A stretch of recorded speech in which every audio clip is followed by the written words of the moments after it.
L'association des Amis de Pierre Gripari présente Conversation sur Pierre Gripari avec Alain de Benoist. Entretien enregistré au domicile d'Alain de Benoist le mardi 21 mars 2023. Philosophe, essayiste, Alain de Benoist est l'auteur de plus d'une centaine de livres et de milliers d'articles et d'entretiens. L'Académie française lui remit le prix de l'essai pour son anthologie critique des idées contemporaines, Vue de droite, en 1978. À la question « Comment avez-vous connu Pierre Gripari ?», Alain de Benoist nous parla d'une première rencontre avec l'écrivain dans une librairie parisienne en 1965. C'est par ces premiers mots que démarra notre entretien.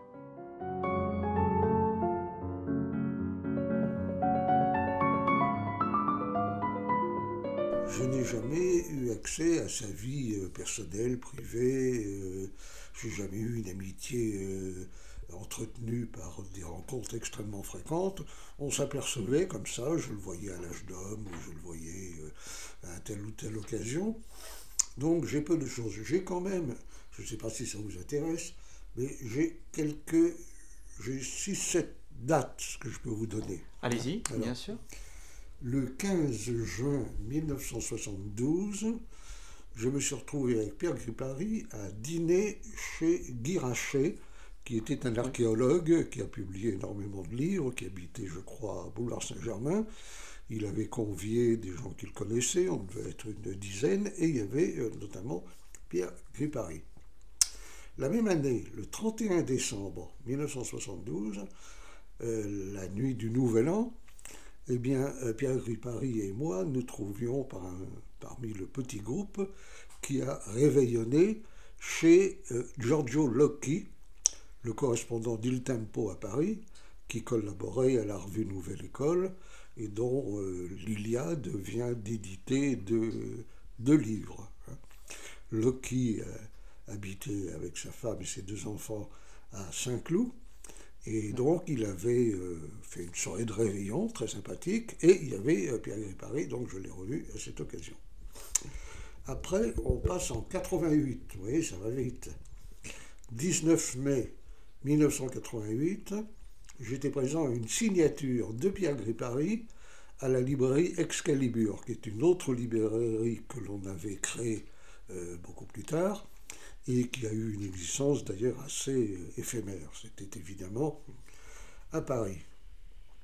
Le 2 juillet 1992, j'ai rencontré Anne-Marie Martin-Conrad en vue de créer ou de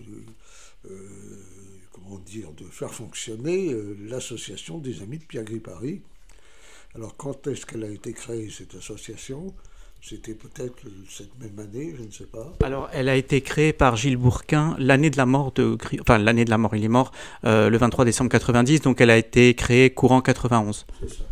Et donc, c'était le lancement, si vous voulez. Donc, 2 juillet 92, on avait travaillé ensemble sur qu'est-ce qu'on pouvait faire pour l'association des Amis de Gripari, le bulletin des Amis de Gripari, etc.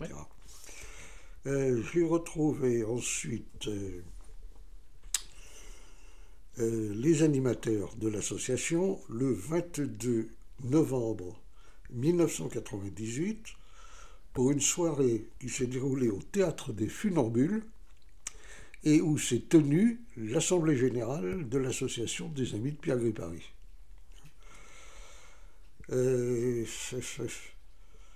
Alors ensuite, le 31 mai 2001, j'ai participé à une soirée à la librairie de l'Âge d'Homme, à Paris, pour la sortie du dossier H sur Gripari. Ça vous donne au moins la date précise où se sont déroulées ce genre de choses. Et puis c'est tout. J'ai simplement noté quelque chose qui est tout à fait annexe. Est-ce que le nom de Rodolphe Doublet vous dit quelque chose ? Absolument pas. Bon, moi non plus. Mais il y a un type qui s'appelle Rodolphe Doublet, D-O-U-B-L-E-T, qui est venu me voir pour me parler de Gripari. D'accord. Le 19 mars 2018. D'accord. Bah, écoutez, bon, je n'ai gardé aucun souvenir de cette conversation. Ouais. Est-ce qu'il travaillait sur un travail universitaire, peut-être sur Grey-Paris? Il voulait sans doute me poser des questions un peu du genre de celles que vous voudriez me poser, comment je l'ai connu, etc., etc., quoi. Je n'ai jamais eu de nouvelles de lui depuis, donc je le mentionne vraiment pour l'anecdote. D'accord, bah merci beaucoup, c'est très, très, très précis en tout cas. Quels ont été par la suite... Alors, vous nous avez raconté hein, que la première fois que vous avez vu Pierre Gripari, c'était à la librairie de l'Amitié, absolument. Quels ont été par la suite vos liens avec Pierre Gripari? Ben, c'est ce que je vous ai indiqué tout à l'heure. On se voyait de ci, de là, de temps à autre. On avait évidemment beaucoup d'amis communs, donc on se retrouvait éventuellement à dîner ou déjeuner chez l'un ou l'autre. Je le voyais au salon du livre, je le voyais dans des rencontres d'écrivains, parfois lorsqu'il signait ses livres, etc. Mais nos relations ne sont jamais allées en fait beaucoup plus loin. Je me souviens de quelques conversations avec lui. Il m'envoyait, je crois avoir la totalité de, de ses livres. Vous n'êtes pas allergique au chat? Absolument pas. Bon, Non, non, parce, vous non, inquiétez parce pas. qu'il y en a 5 ici, Ah bon? donc ne vous affolez pas si vous en voyez quelques-uns qui passent. Non, non. Gripari aimait beaucoup les chats. Oui, je crois, Ouais. oui, oui. Non, non, aucun problème. Euh, J'aimerais qu'on revienne un petit peu sur cet article que vous avez publié dans les dossiers H Oui. en 2001 aux éditions L'Âge d'Homme. Donc vous avez écrit un article qui s'intitule Lettres aux animateurs de l'association des Amis de Pierre Gripari. Et vous commencez ce texte en nous disant que Pierre Gripari n'est pas mort. Et vous terminez d'ailleurs ce texte en nous disant que Pierre Gripari n'est pas mort. Est-ce que 32 ans après sa mort, vous diriez la même chose?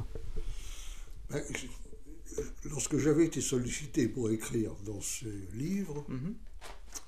j'étais un peu embarrassé, précisément pour la raison que je vous ai indiquée, c'est-à-dire que j'avais assez bien connu Gripari, beaucoup apprécié Gripari, mais je n'avais pas grand-chose à raconter de notable, si vous voulez. Donc j'avais tourné la difficulté en faisant une lettre aux animateurs de l'association, pour leur dire d'abord le bien que je pensais de leur initiative, et j'avais essayé de faire ça un peu dans l'esprit de Gripari. C'est-à-dire, vous croyez que je suis mort? Ben, je ne suis pas mort du tout. C'est une blague, c'était juste pour voir un peu ce que vous alliez raconter sur moi après mon compte, après ma mort. Et donc, voilà ce qui explique la teneur de l'article. Alors, est-ce qu'il est mort aujourd'hui? Vous savez, tant qu'il y a des gens qui se souviennent de quelqu'un, ce quelqu'un n'est pas mort. Absolument. Mais il faut bien dire, évidemment, si on raisonne de manière plus froide, voire plus cynique, que l'œuvre de Pierre Gripari est quand même bien oubliée du grand public, à l'exception bien sûr de la littérature enfantine, que ses livres ne sont pour la plupart plus disponibles, et ceux qui l'ont le plus connu sont aujourd'hui morts, pour la plupart. Donc il y a un gros travail si l'on veut, je ne dis pas réhabiliter, c'est pas du tout le terme qui convient, mais remettre un peu Gripari dans l'actualité. D'accord. Quels sont les livres, justement, comme on parle des livres, vous parliez à l'instant des livres de Pierre Gripari, quels sont les livres de Pierre Gripari que vous avez préférés? Oh, c'est pas facile à dire d'ailleurs, parce que il n'y en a pas tellement qui se détachent. J'ai beaucoup aimé les Patrouilles du Comte, Oui. hein, l'histoire du méchant Dieu Oui. aussi, bien sûr, des choses comme ça. Voilà, ça c'est les deux titres qui spontanément me reviennent en mémoire. Mais de manière générale, pour moi, l'œuvre de Gripari, c'est un immense livre au fond. Hein. Oui. Chaque livre correspond un peu à un chapitre, on pourrait dire ça, sauf quelques rares exceptions, évidemment. D'accord. Pour revenir à l'article que vous avez écrit dans les dossiers H, Pierre Gripari, vous évoquez à un moment la rue de la Folie-Méricourt, où Pierre Gripari a vécu de 1978 jusqu'à sa mort en 1990. Et vous parliez à l'époque, donc on était en 2001, de Paris comme d'une ville de cadres supérieurs. Alors je me suis rendu moi-même il y a quelques mois au 48 rue de la Folie-Méricourt où il a habité. Et ce qu'on peut dire, c'est que le quartier qui à l'époque de Gripari était un quartier plutôt ouvrier, avec des artisans, etc., c'est aujourd'hui complètement boboisé. Est-ce que vous écririez la même chose aujourd'hui si vous deviez parler du Paris de Pierre Gripari, parce que les choses se sont un peu empirées? Je dirais la même chose. Je parlerai certainement de la boboisation. Je crois que le terme n'existait pas à l'époque. Mais là, vous êtes chez moi dans l'Est parisien. L'Est parisien, c'était absolument comme la Folie Méricourt. C'est-à-dire que c'était un quartier populaire, ouvrier, qui s'est vidé petit à petit de sa population d'origine et qui est devenu un quartier, je dirais, un tiers immigré, deux tiers bobo, pour faire vite. Mais ça, c'est le problème général de Paris, c'est-à-dire que Paris, il y avait des quartiers autrefois à Paris. Chaque quartier avait sa physionomie, je dirais presque parfois son langage. Aujourd'hui, il n'y a plus de quartiers, il y a des arrondissements. Et les arrondissements, ils sont de plus en plus semblables. C'est la raison pour laquelle, moi qui ai beaucoup aimé Paris, aujourd'hui, dès que je peux quitter la ville, ce que je le fais, je passe 6 mois par an aujourd'hui hors de Paris, justement pour échapper. Donc le processus, il était déjà engagé, bien sûr, à la mort de Pierre. Et depuis, ça s'est seulement accéléré. Oui, je crois qu'on peut dire qu'il aurait détesté son quartier, et je pense même qu'il n'aurait peut-être pas puisé l'inspiration nécessaire pour pouvoir écrire sur Paris, parce qu'il a écrit sur Paris également. C'est surtout ça. Effectivement, je crois qu'il n'aurait pas aimé, mais enfin bon, on ne peut pas se substituer à lui pour dire ce qu'il pense, encore que là, ça soit évident. Mais Paris, les quartiers où il a habité, ont été pour lui une source d'inspiration. Ça, on le voit très bien dans ses livres. Et aujourd'hui, ça ne serait plus une source d'inspiration. Ça, c'est la grande différence, je pense. Il ne pourrait plus s'asseoir dans un troquet, regarder autour de lui, et puis avoir des histoires qui se forment dans sa tête, parce qu'il voit des gens d'un certain type. Dans Paris, c'est fini, il n'y a plus de quartier de Paris, il n'y a plus des arrondissements. D'accord. Alors, une autre question maintenant, toujours sur Pierre Gripari. Pierre Gripari est enfermé, vous en parlez d'ailleurs dans votre article également, est enfermé dans une image d'auteur pour enfants. Et les contes de la rue Broca font aujourd'hui toujours sa célébrité. Mais en même temps, les contes de la rue Broca masquent tout le reste de son œuvre. Comment est-ce qu'on peut expliquer cette ignorance ou cette indifférence ? Je crois que c'est quelque chose qui a marqué toute sa vie, même lorsqu'il était connu comme auteur de livres autres que ceux relevant de la littérature enfantine, il y a eu toujours de Gripari. Et heureusement, dans un sens, qui avait cette littérature enfantine, parce que je suppose que c'est quand même ça qui lui a permis de vivre, matériellement, oui, j'entends. Les 10 dernières années de sa vie. Bon. Oui. S'il avait compté uniquement sur le droit d'auteur de l'âge d'homme, je crois qu'il n'aurait pas, il n'aurait pas fait de somptueux repas, n'est-ce pas ? C'est ça. Bon, mais ça c'était la règle. Donc heureusement qu'il y a eu ces livres. Et dans un sens, au moins, on peut dire qu'aujourd'hui, c'est ce qu'il préserve de l'oubli complet. Mais c'est un semi-oubli très injuste, parce qu'on oublie l'autre Gripari. Voilà. Absolument. Alors, vous parliez tout à l'heure de Patrouille du Comte, justement, j'avais une question sur ce livre-là. Alors, en 83, Pierre Gripari fait publier La Patrouille du Comte, qui est un livre auquel il tenait beaucoup, c'était l'un de ses livres préférés. Et récemment, un journaliste sur CNews, dans une émission matinale le journaliste s'appelle Joseph Massescaron, il a cité Patrouille du Comte comme prémonitoire au phénomène wokiste d'aujourd'hui. Qu'en pensez-vous ? Je pense que c'est très vrai. Je pense que c'est très vrai. Je dirais que c'était prémonitoire de l'inflation de politiquement correct. Gripari avait senti là qu'il venait quelque chose où on allait tout changer, on allait tout réécrire. Ouais. Il aurait été confirmé dans cette impression et sans doute à la fois scandalisé et très peiné de voir qu'aujourd'hui, maintenant, on change les titres des livres, on réécrit les livres, la société devient, je dirais, un empilement de susceptibilités, et pour ne pas gêner, froisser, heurter, déplaire à qui que ce soit, on lime, on ponce, on enlève les mots qui fâchent, bon, ce qui est évidemment un processus de destruction, non seulement de la littérature, mais de tout, depuis le roman policier jusqu'au théâtre classique, le cinéma, le théâtre, etc. Tout passe. Alors le wokisme a encore accentué ça. Disons qu'il y a eu trois phénomènes convergents. Il y a eu d'abord le politiquement correct, hein, c'est comme ça que ça a commencé. Il y a eu ensuite la théorie du genre et toute la mouvance LGBT, etc. Et troisièmement, il y a eu le wokisme. Et quand on mélange tout ça, ça devient véritablement explosif. Et c'est là où on voit que la patrouille du Comte était effectivement très prémonitoire, et sans doute en retrait d'ailleurs de ce que Pierre Gripari pourrait écrire aujourd'hui. Alors, ce qu'on peut signaler aussi, sans raconter toute la fin de Patrouille du Comte, c'est que ça se termine par une guerre civile, hein, Patrouille du Comte. Oui, en effet. Je l'ai lu il y a longtemps, mais oui, je me souviens de ça. Ouais. Alors, j'avais une autre question alors, qui concerne Gripari, peut-être un petit peu plus indirectement. Les livres qui se vendent aujourd'hui le plus en librairie en France sont les livres de coloriage pour adultes, les mangas et les livres de développement personnel. Je vous assure que je n'invente rien. Qu'est-ce que cela dit de notre époque, selon vous ? Je ne peux vous répondre que des banalités.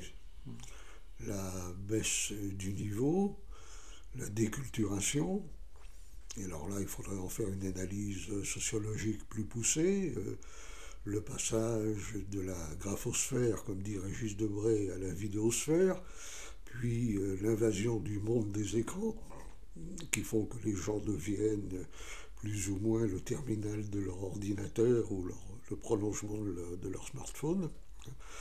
Bon, ça a été décrit 1000 fois. Ça a été décrit 1000 fois. Ce qui est très curieux d'ailleurs, moi je suis abonné à Livre Hebdo, donc je vois qui recense et répertorie toutes les semaines la totalité de ce qui paraît en France. C'est qu'il sort toujours des dizaines de milliers de livres. Et on se demande qui les lit.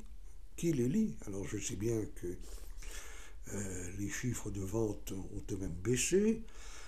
Aujourd'hui, quand un éditeur vend un livre à 1000 exemplaires, il est déjà très content. Avant, c'était plutôt à 10 000. D'autre part, les coûts de fabrication des livres ont baissé, fort heureusement pour les éditeurs, encore que ça remonte actuellement avec les prix du papier. Mais, vous savez, quand on voit parfois il y a des sondages, le niveau de lecture des Français, c'est-à-dire on interroge 1000 personnes pour leur dire est-ce que vous lisez, combien de livres lisez-vous par semaine, par mois, par an, etc. Ces chiffres ne veulent absolument rien dire, parce que quand vous allez voir de près, ce sont des mangas, des livres d'épanouissement personnel, des bandes dessinées porno ou n'importe quoi. Pour moi, ce n'est pas des vrais livres, si vous voulez. Donc la notion même de livre est en train de s'effriter. Il y a toujours des choses avec des couvertures brochées ou reliées, avec des pages qu'on peut tourner, ou qu'on tourne sur ordinateur avec les e-books. Oui. Mais le livre qui était dans ma génération, pour beaucoup de gens, pas pour tout le monde bien sûr, mais une sorte d'objet de respect, si vous voulez. On avait du respect pour une belle bibliothèque. Ça, je crois que ça disparaît complètement. Complètement. Même les signatures de livres, sauf quand c'est Beck Beder ou Marc Lévy, ça n'attire plus personne. Les gens ne sont plus ne cherche pas à avoir un livre dédicacé en pensant que ça donne de l'importance ou de la valeur à ce livre. Hein. On sort de la galaxie Gutenberg. Alors moi je le supporte mal pour des raisons d'âge et de génération, parce que je suis né et j'ai fait carrière dans la galaxie Gutenberg. Mais aujourd'hui, tout ça est pris dans le grand processus de liquéfaction ou de dissolution généralisée auquel on assiste. Vous citiez Marc Lévy ou Beck BD, on aurait pu rajouter, je pense, Virginie Despentes aussi. Oui, bien sûr, pour ne pas parler de bien d'autres.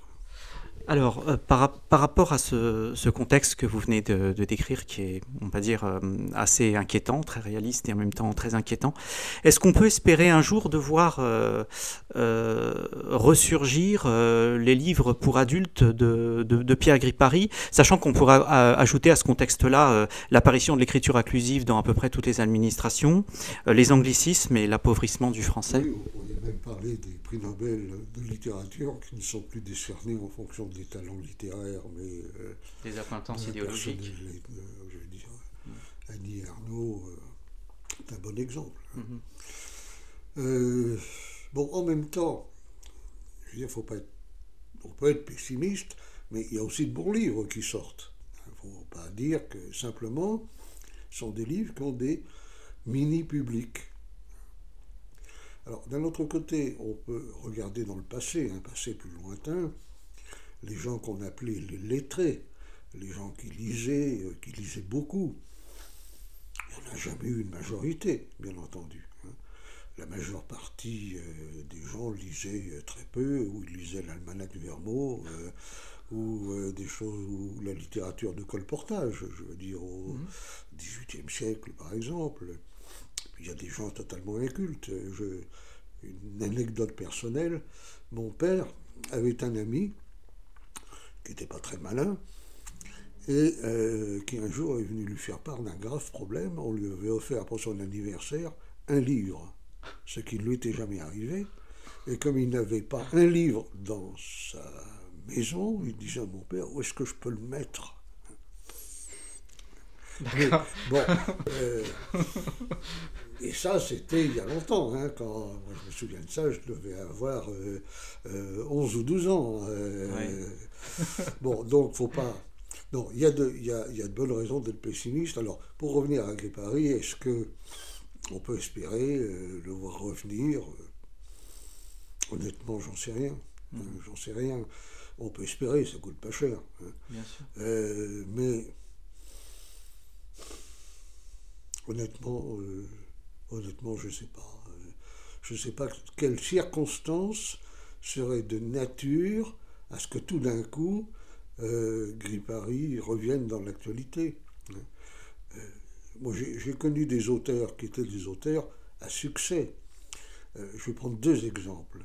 Jean Cau, que j'ai très bien connu, et Louis Pauwels, que j'ai très bien connu, qui ont fait des livres qui ont été des succès formidables. Aujourd'hui, ils sont quasiment plus réédités. Ils sont totalement oubliés. Même parmi des gens qui, pour des raisons d'affinité politique ou idéologique, pourraient s'y intéresser. Jeune de 18-20 ans, vous lui parlez de Louis Pauwels, il regarde avec des yeux ronds, il ne sait pas ce que c'est. Donc il y a énormément d'auteurs qui sont oubliés. On pourrait prendre des exemples qui ne sont pas d'oubli total, mais André Malraux, par exemple. Oui, Malraux, Monterland. Oui. Hein, Monterland, de temps en temps, on rejoue une de ses pièces, La Reine morte, etc. On doit encore trouver certains de ses livres en livre de poche. Mais quand on voit la façon dont Monterland a dominé son époque sur le plan littéraire, on s'aperçoit qu'il est en voie d'oubli. Il l'avait prévu d'ailleurs. Il l'avait dit dans 20 ans, on ne parlera plus de moi. Ah, moi j'aurais pensé le contraire, parce qu'il avait quand même, comme il avait une écriture très classique, oui. Il pensait justement qu'on ne l'oublierait pas parce qu'il avait une écriture classique. Moi j'ai un souvenir un peu contraire. Bon, il a pu dire l'un et l'autre d'ailleurs. Ouais.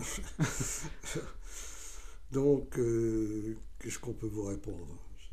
Moi, je ne suis pas quelqu'un qui va vous répondre par un acte de foi en disant « Eh oui, bien sûr, on va rééditer Gris Paris, vous allez voir ce que vous allez voir. » Non, j'en sais rien et je ne suis pas très optimiste. Ouais.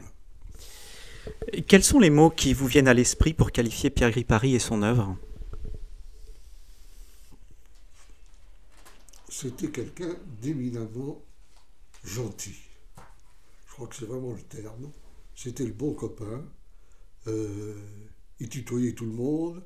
Il vous donnait des grands claques dans le dos, même quand c'était la première fois que vous le voyez. Il disait alors mon grand, ça va mon grand, hein?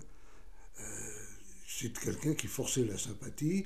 Il passait pas inaperçu parce qu'il était parfois habillé un peu en clochard. Il était totalement indifférent au paraître. Indifférent au paraître. Il était nature, il était comme ça. Tu veux que je t'écrive une nouvelle? Oh bah tiens, tu me payes un café, on va aller au bistrot, là. Je t'écris une petite nouvelle, là. Ah oui. C'était un cœur généreux. Je ne vois pas les défauts qu'il avait. Tout le monde a des défauts, bien entendu. Mais chez Gris Paris, je ne vois pas de défauts. Ou alors ces défauts étaient autant de qualités.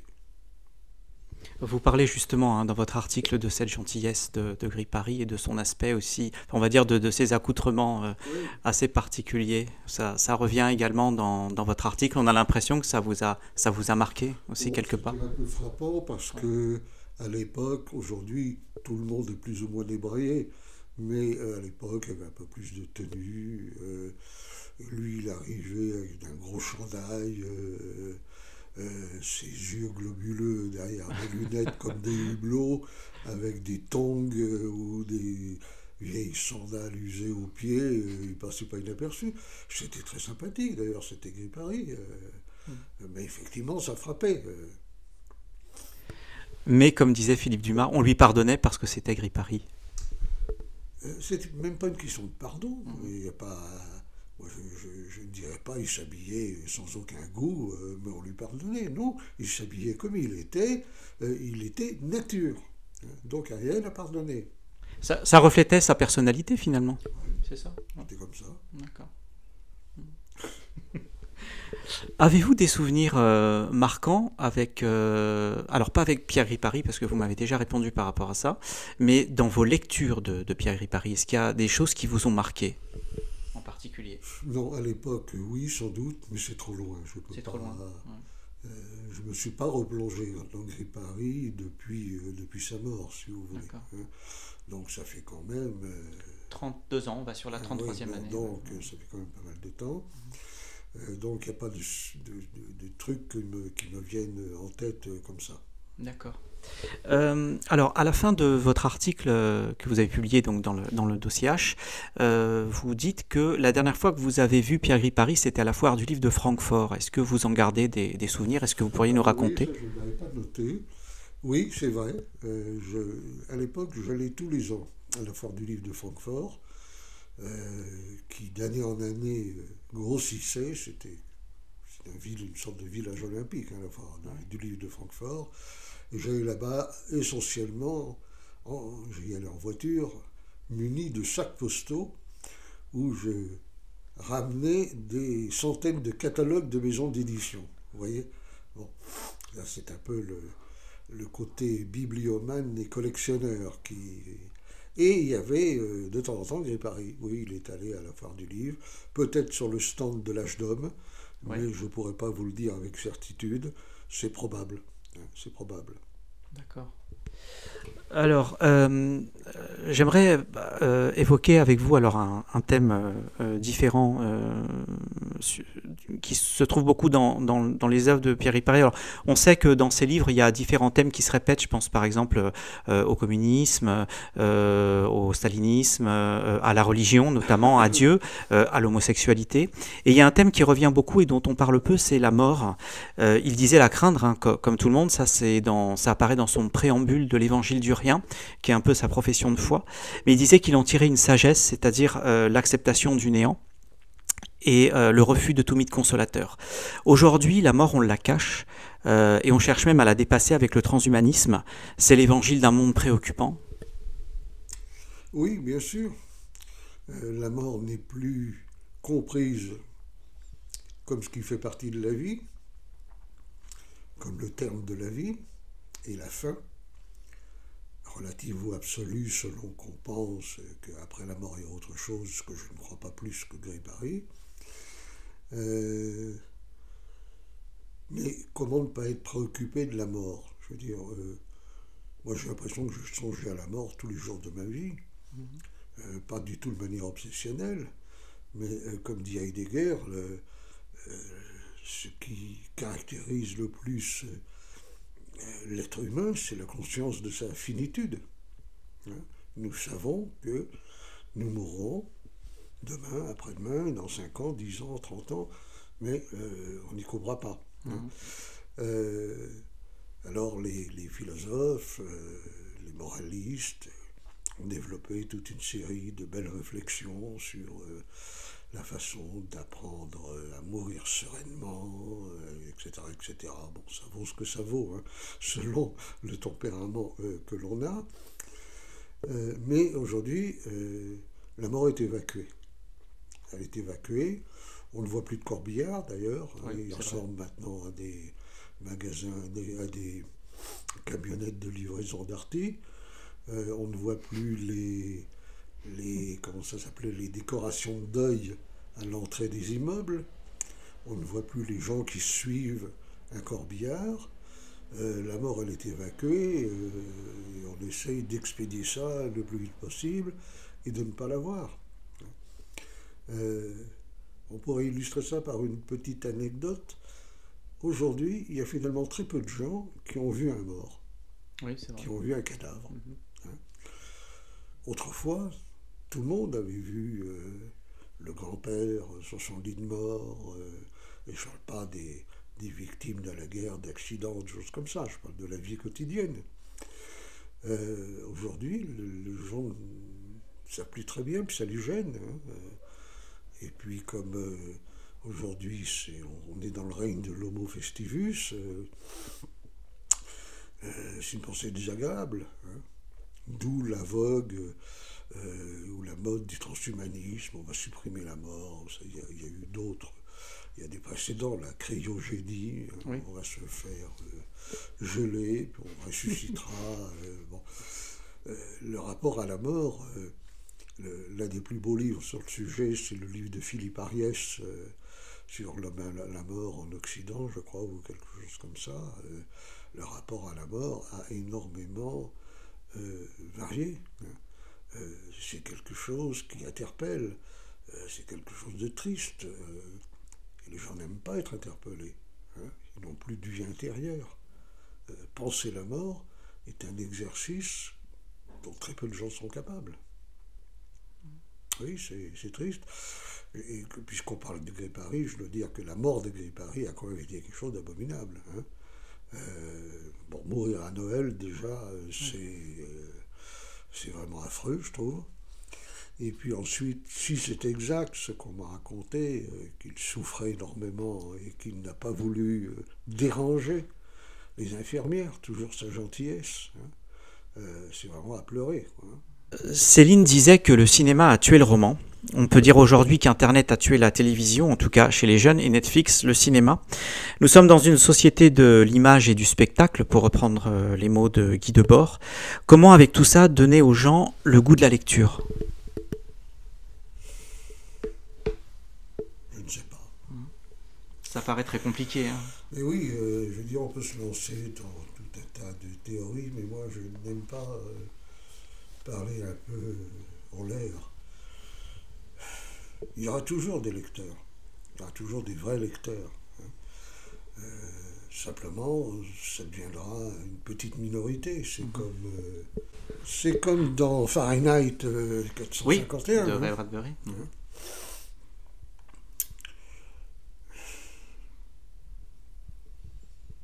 Maintenant, il y aura toujours des œuvres.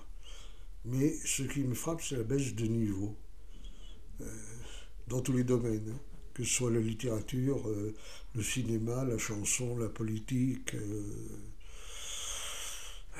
y a une époque, le Parti socialiste, c'était Jean Jaurès. Aujourd'hui, on ne sait même plus qui c'est. Il y a une baisse de niveau. Par contre, il y a toujours des petits talents. Il y a plein de petits talents. Il y a des gens qui sont assez talentueux pour ceci ou cela. Mais je dirais qu'on pourrait résumer la situation en disant il y a plein de petits talents, mais il n'y a plus du tout de génie. Il y a des bons, mais il n'y a plus de très bons. Voilà. C'est ça. Alors, pour redonner le goût de la lecture. Ouais. Ça devrait être logiquement le rôle de l'école, mais comme vous savez, l'école n'incite pas spécialement à lire. Elle donne même des livres abrégés. Quand on fait un film qui est tiré d'une œuvre littéraire, ça devrait inciter ceux qui ont vu le film à se dire tiens, je vais essayer de lire le livre, mais combien le font, sans doute très petite minorité. Alors, dans un petit volume des archives de la Nouvelle Droite consacré à Pierre Gripari, il y a un texte intitulé « Grandeur et décadence du dessin animé » où il expose son opposition au parc Disneyland. C'était en 1986, c'était une communication qu'il avait faite pour un colloque, pour un colloque du grec, du Grèce, c'est ça, en 1986 donc. Et le parc a ouvert en 1992, donc Pierre Gripari étant mort avant, il n'a pas vu le parc ouvert, mais bon, je pense que ça n'aurait pas été une grande perte.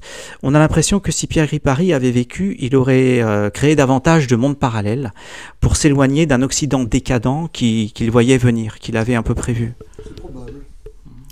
C'est probable, parce que plus on se sent enfermé dans un monde, dans un pays, dans une époque avec lesquels on n'est pas en sympathie, pour utiliser une litote, plus on est tenté de se réfugier. Ce qui est une réaction assez négative, bien sûr, mais inévitable. Alors on peut se réfugier dans le passé, on peut se réfugier dans un livre, on peut se réfugier dans un film, ou imaginer, ou faire de la science-fiction, ou imaginer des univers parallèles. Je pense que Gripari, oui, sans doute, Gripari était volontiers critique, il avait la dent dure dans ces cas-là, mais c'était pas un pamphlétaire, c'était pas quelqu'un qui s'enfermait dans une critique un peu ricanante. Il avait besoin de choses positives, d'un autre monde. Oui, il se définissait d'ailleurs comme un pessimiste joyeux. Oui, un pessimiste joyeux, c'est une assez bonne formule. Puis je crois qu'il avait aussi le sens de l'humour, ça aide quelquefois, parce qu'il y a des spectacles qui sont glaçants, mais dont on peut aussi rigoler. Alors, comment expliquez-vous cet ascétisme qu'on peut dire radical chez Pierre Gripari ? Est-ce qu'il est vraiment nécessaire d'aller dans le dépouillement le plus complet pour être un écrivain ? Non, je ne crois pas que c'était un choix véritablement volontaire. Chez lui, je veux dire, si on l'emmenait dans un beau restaurant se taper la cloche, il ne boudait pas les bons plats, mais ce n'était pas important pour lui. C'était surtout que tout ça, c'était des contingences matérielles, l'endroit où on loge, l'endroit où on habite, la façon dont on s'habille, dont on se nourrit.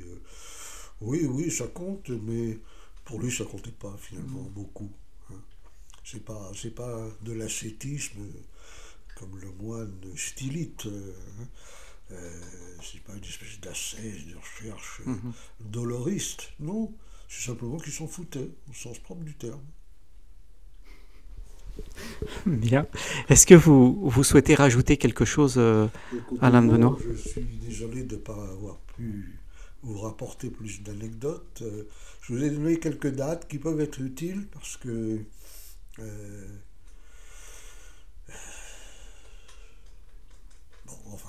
voilà.